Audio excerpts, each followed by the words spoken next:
안녕하세요. 투자론 강의의 블랙스톤 H입니다. 주식시장 정말 복잡해 보이죠? 그런데 사실 이 모든 주식을 움직이는 보이지 않는 단 하나의 큰 흐름이 있습니다. 오늘 바로 그 힘의 정체를 파헤치고 이걸 어떻게 우리 투자에 활용할 수 있는지 단일 지수 모형에 대해 쉽고 재미있게 알아보겠습니다. 자, 오늘 우리가 함께 갈 길입니다. 먼저 주식들이 왜 같이 움직이는지 그 궁금증에서 시작해서요. 이 복잡한 세상을 아주 간단하게 만들어주는 단일지수 모형을 만나볼 겁니다. 그리고 가장 중요한 개념인 베타가 뭔지 알아보고 이걸로 위험을 어떻게 쪼갤 수 있는지, 마지막으로는 분산 투자라는 마법으로 어떻게 위험을 지배할 수 있는지까지 차근차근 따라오시면 됩니다. 자, 그럼 시작해 볼까요? 네, 첫 번째 이야기입니다. 모든 주식은 함께 움직일까요? 주식시장의 복잡성, 그리고 그 뒤에 숨어있는 패턴에 대한 이야기죠. 교수님, 제가 진짜 궁금했던 게 있는데요. 뉴스에서 코스피 올랐다 이러면 이상하게 제 주식도 같이 오르더라고요. 물론 내릴 때도 같이 내리고요. 다들 왜 이렇게 때로 움직이는 걸까요? 정말 좋은 질문이에요. 바로 그겁니다. 모든 주식들이 사실은 보이지 않는 거대한 힘에 의해 함께 움직이기 때문이죠.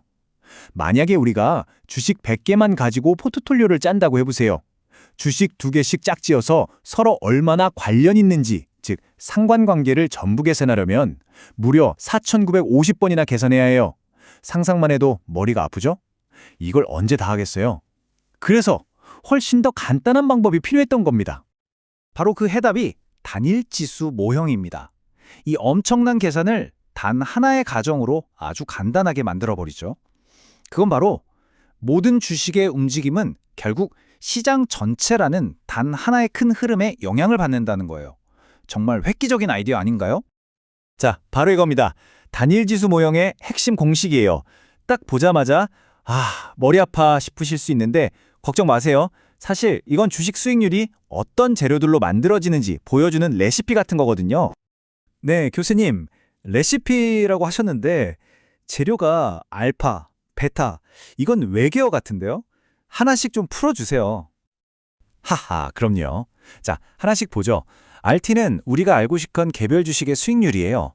이건 세 가지로 구성됩니다. 첫째, RMT, 바로 시장 전체의 수익률이죠. 여기에 베타가 곱해지는데 이건 시장이 1% 움직일 때 내 주식이 몇 %나 민감하게 반응하는지를 보여주는 거예요.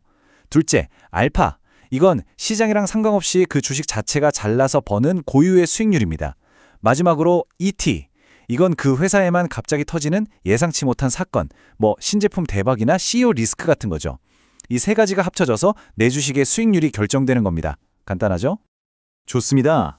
이제 이 세 가지 재료 중에서 우리가 위험을 관리하는 데 있어서 가장 중요한 열쇠가 되는 녀석, 바로 베타에 대해 집중적으로 파헤쳐 보겠습니다. 내 주식이 시장보다 얼마나 더 위험한지 알려주는 지표죠. 베타가 뭐냐?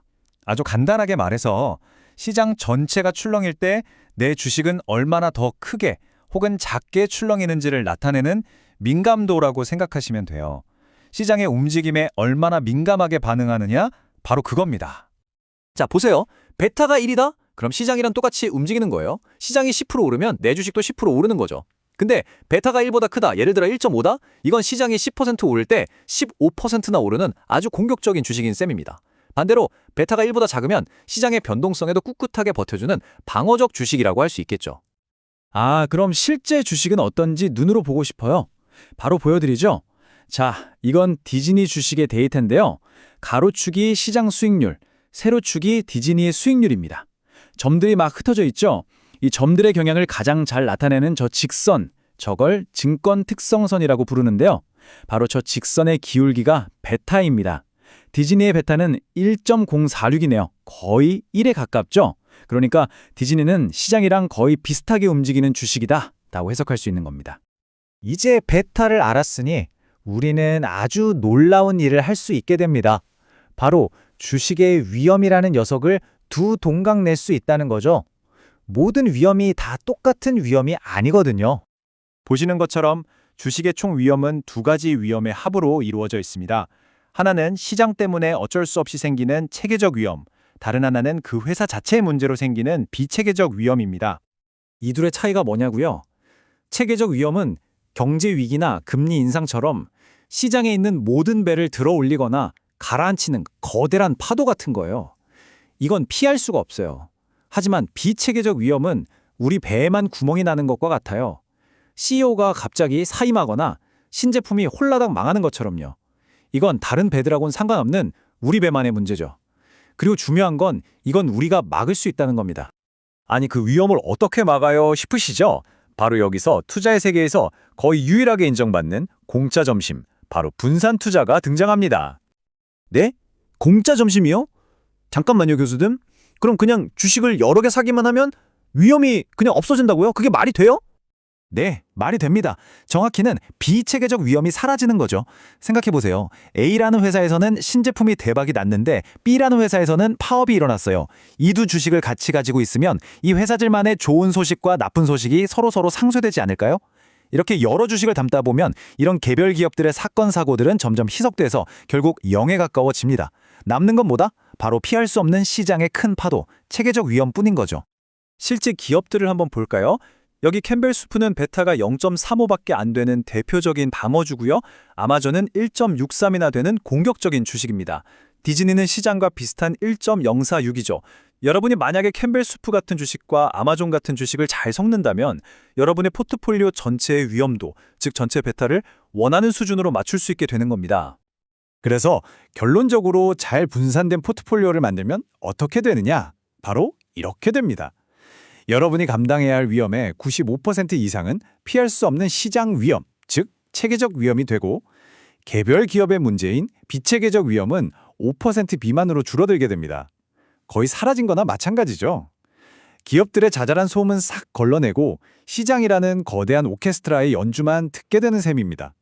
자, 오늘 정말 중요한 걸 배웠습니다. 단일 지수 모형을 통해 우리는 위험을 체계적 위험과 비체계적 위험으로 나눌 수 있게 됐고 분산 투자를 통해 비체계적 위험은 공짜로 없앨 수 있다는 것도 알게 됐죠. 이제 베타라는 도구를 손에 쥐셨으니 여러분의 포트폴리오를 한번 들여다보세요. 여러분의 포트폴리오는 시장보다 더 공격적인가요? 아니면 더 방어적인가요? 더 중요한 건 여러분은 그 위험을 스스로 통제하고 계신가요?